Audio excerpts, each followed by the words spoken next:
Ok, voilà. Bon ben, je vais faire cette vidéo-là de manière la plus transparente possible, sans coupure, sans rien. Je vais parler vraiment en one shot. Donc techniquement, là, on est en septembre 2023. On est à Lisbonne. J'ai travaillé pour Meta Facebook pendant 1 an et mon contrat s'arrête officiellement en octobre. Donc je suis en train de prester mon préavis et publier cette vidéo sera un peu me mettre une balle dans les jambes. Quoique, c'est officiel, mon contrat s'arrête en octobre et j'ai juste déjà pris les devants. Et de toute façon, cette vidéo fera certainement très peu de vues, mais au moins, j'aurai une preuve pour plus tard quand mon business sera florissant. Voilà, ici, on est dans ma chambre qui est donc fournie par Meta. Donc, c'est ça l'avantage que j'ai pu avoir en venant ici avec ma copine, qui elle aussi a travaillé chez Meta et qui là maintenant part chez Google. Moi, je vais tout simplement reprendre ce que j'avais commencé, à savoir mon agence marketing, où à la base on faisait juste de la création de sites, identité visuelle et SEO. Et mon compte Facebook étant bloqué à l'époque, ben, je ne pouvais pas proposer cela alors que je maîtrisais déjà la plateforme. Et donc rentrer chez Facebook m'a permis de tout débloquer, de comprendre pas mal de choses en plus. Et voilà, j'ai aussi une maîtrise chez Google Ads, YouTube Ads. Mais bon, ce sera le sujet d'une autre vidéo.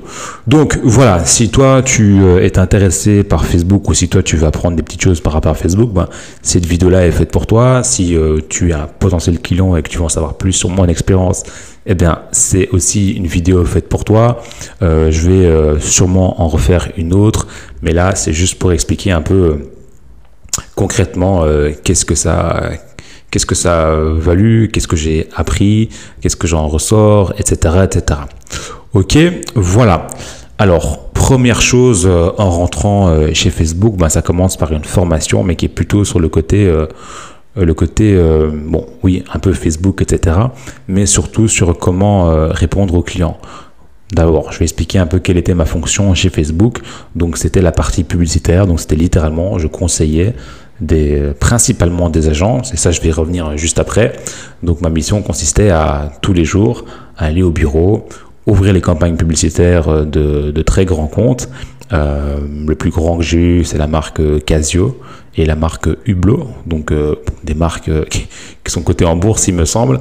Et c'est de voir leur publicité, voir un peu comment elles sont faites, et ben, d'appeler le décisionnaire ou très souvent l'agence et de dire voilà, écoutez, ça va pas, ça va pas, ça va pas. Donc ce qui est un peu bizarre en rentrant chez Facebook, c'est que bon, moi j'avais déjà une certaine expérience, mais il y avait des gens qui ne connaissaient absolument rien et qui se retrouvaient après 2 mois à conseiller, expliquer aux gens comment faire leur campagne. Donc il y avait des candidats qui étaient bons, assez futés, mais il y avait d'autres jeunes gars qui venaient d'avoir 20 ans, moi j'ai 33 ans, et qui donnaient des conseils à des professionnels. Donc ça peut être le côté négatif. Mais à l'inverse, il y a de très très très bons profils. Je pense que j'en ai fait partie, forcément vu que j'ai passé le cap de senior ads assez vite. Et donc on se retrouve à donner des conseils à des agences qui se plaignent du support, qui se plaignent de l'aide qu'ils n'ont pas, alors que bon, moi je suis plutôt quelqu'un de assez sympa dans la vie générale, mais quand j'avais des personnes au téléphone, des agences que je ne citerai pas, mais qui ont des très très très très très gros clients, qui me disaient oui, c'est impossible, je n'arrive pas à faire ceci, faire cela. J'ai envie de leur dire, mais vous êtes une agence. Ici, on est un support d'aide publicitaire. Vous n'êtes pas censé avoir besoin de nous. Vous êtes une agence, vous facturez 2000 € par mois. C'est pas normal que vous m'appelez en pleurs pour x, y raison sur des sujets qui étaient franchement facilement résolvables. Ok, donc voilà, ça c'était un peu la partie bizarre de chez Facebook Ads. Et bon, c'est comme ça que moi, j'ai pu apprendre énormément sur comment les agences et comment les marques gèrent leur campagne, voir ce qui marche, voir ce qui fonctionne pas. Et j'ai pu tester de nombreuses campagnes. Des fois, un peu par feeling et par expérience, mais des fois, je lançais des campagnes sans forcément savoir les résultats parce que ça fait partie du test. Donc, on a testé beaucoup de choses et j'ai eu des milliers, j'abuse, mais des bonnes grosses dizaines de remerciements. Et pour toucher comme salaire chez Facebook 1000 € quoi. Bon, forcément il y a l'appartement qui est compris, etc. Ok, c'est cool, mais le salaire dans ma poche était de 1000 €. Ok, donc c'est tout naturellement que j'allais recréer mon agence assez vite, chose qui était déjà créée, et donc je savais pertinemment qu'une fois que j'allais créer la mienne, j'allais vraiment rien à envier à aucune agence, même américaine, parce qu'on avait un peu les deux marchés. Donc au début j'étais un peu sceptique, de me dire oui mais moi je vais lancer une agence, etc. Mais regarde un peu la concurrence, ce qu'elle fait. Mais quand j'ai vu de grandes agences me demander de l'aide, heureusement bon moi je m'y connaissais, et ben je me suis dit mais quel foutage de gueule. Donc je ferai une autre vidéo vraiment principalement sur les agences marketing, et attention parce que vous savez pas à qui vous avez affaire quand vous travaillez avec une agence ou quand vous commandez un freelance. Mais voilà. Autre chose, pour reparler un peu plus de Facebook Ads, il y a tellement de choses à dire, mais je vais essayer d'aller à l'essentiel. C'est que il y a plusieurs types de campagnes, et on pourrait croire que si on veut faire de la vente, on va que faire de la conversion. Certes, dans 80-70% des cas, il faut faire ça, mais pas que. Par exemple, pour optimiser ces campagnes, pour avoir de meilleurs résultats et un meilleur CPM, coût par impression, il faut créer des campagnes de notoriété, des campagnes de trafic pour générer un maximum de commentaires. Et ça, l'algorithme va te faire gagner des points, si tu veux, pour après plus facilement délivrer ta publicité et améliorer tes conversions. Parce qu'il faut savoir que quand tu lances une campagne sur Facebook, c'est tout un écosystème. Certes, il y a la qualité de ta vidéo, il y a ton audience, il y a ton site web, etc.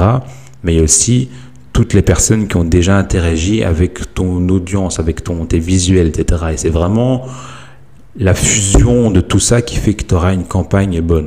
Bon, l'idée, c'est d'économiser 1 euro par-ci, 1 euro par-là. Pour des agences ou des projets qui font du lead et qu'ils font du lead à 100 euros et derrière ils facturent du 10 000, c'est pas trop grave.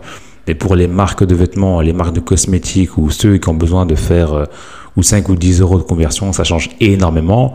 Eh ben, il faut prendre en compte tout cet aspect écosystème. C'est pas juste « Ah, mon site il est beau »,« Ah, ma pub elle est belle »,« Ah, pourquoi ça marche pas ?» Non, c'est vraiment toute une catégorie, et c'est quand on met en place toutes ces choses-là bien ensemble qu'on a pu observer les meilleurs résultats. Ok, ça c'est vraiment les points les plus importants à retenir de Meta. Deuxième chose, je sais pas si c'est la deuxième ou la troisième, mais il y a beaucoup de choses à dire, notamment quand vous voyez un truc qui est nouveau sur Meta et que ça reste, ça veut dire que ça marche. Ok. Il y a une autre configuration de campagne qui est arrivée il n'y a pas longtemps, campagne Shopping Advantage Plus. Eh bien, c'est resté et les résultats sont juste affolants. Pourtant, il ne faut pas forcément les lancer et tout le monde ne le voit pas parce qu'il faut que vous ayez dépensé un certain montant de budget pour que Meta débloque ce type de campagne pour vous. Voilà, donc quand vous voyez un truc que ça reste, c'est que ça marche, donc il faut continuer à l'exploiter au mieux. Un autre élément qui est fort négligé, c'est les personnes qui me disaient voilà, le retargeting, ça ne marche pas. Si ça ne marche pas, c'est pas à cause de Meta, c'est à cause de vous. Il y a tout un écosystème à nouveau qu'il faut reprendre en compte. C'est quand vous faites du retargeting, du reciblage. Donc, pour expliquer un peu le retargeting, c'est quoi? C'est quand vous avez des personnes qui vont sur votre site, qui n'achètent pas, et ben vous les reciblez pour qu'ils achètent. Ce que tout le monde fait, c'est voilà, je vais remettre le même visuel et je vais les relancer sur ma page. Ce que d'autres font, c'est je vais utiliser un code promo et voilà. Sauf que c'est pas ça qui fait que les gens vont acheter une deuxième fois. Si les gens n'ont pas acheté la première fois, certes, ça peut être à cause du temps, du facteur, etc. Mais c'est surtout parce qu'ils n'ont pas forcément compris votre produit ou votre service. Donc il faut leur donner un autre message.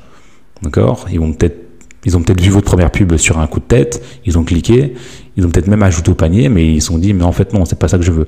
Donc il faut les repositionner avec un autre message, une autre méthode de travail, une autre chose. Ok ? Voilà, il y a tellement à dire. Donc si vous avez des questions, des commentaires, mettez-les, j'en referai une deuxième. J'ai une autre chose qui me vient à l'esprit ici, c'est qu'il y a beaucoup de gens qui disaient voilà, Facebook c'est bien, mais Instagram ça marche mieux. Mais non, en fait, c'est parce que vous êtes vous-même concentré sur Instagram. Du coup, vous mettez que votre budget sur Instagram et vous avez l'impression qu'Instagram marche mieux. C'est faux. C'est totalement faux. Sur Facebook, vous pouvez mettre beaucoup plus de texte, votre image est plus grande, vous savez cibler les gens sur ordinateur, donc l'expérience est différente. Quand vous ciblez sur Facebook, il y a aussi les marketplaces, il y a différents positionnements sur Facebook, donc ne pas y être, c'est juste manquer de visibilité. Et un visuel sur Instagram ne marchera pas forcément aussi bien sur Facebook, donc il y a vraiment plusieurs stratégies et il faut considérer Meta et pas Instagram. C'est vraiment deux choses qui sont liées. Ensuite, suivant votre région, WhatsApp, Messenger, ça peut marcher. Donc ça marche très bien en Espagne, au Portugal, et pas forcément en France et en Belgique. Mais voilà, ce sont des choses qu'il faut aussi considérer. Voilà, c'était déjà 10 minutes ici. J'ai fait ça en one shot, sans montage. Donc si ça t'a plu, si tu as des questions, profites-en tant que j'ai du temps, etc. La chaîne est encore nouvelle, on est en septembre. Donc profites-en, pose-moi une question, j'y répondrai. Vous avez compris l'importance des commentaires. Je pense qu'il faut s'abonner aussi sur YouTube. Donc voilà, c'est important. Ah oui, j'ai oublié un élément très important, c'est que il n'y a pas que Facebook, d'accord? Donc si vous êtes présent sur Meta, soyez présent sur Google, YouTube, Twitter, sur plein d'autres choses, parce que tout mettre sur Meta, c'est une forme de risque, parce que vous pouvez vous faire bloquer très facilement. Voilà, j'ai offert le sujet peut-être encore un peu plus tard, et j'espère que ça vous a plus intéressé, et voilà, j'ai pas de formation à vendre, donc profitez-en. Salut, à bientôt.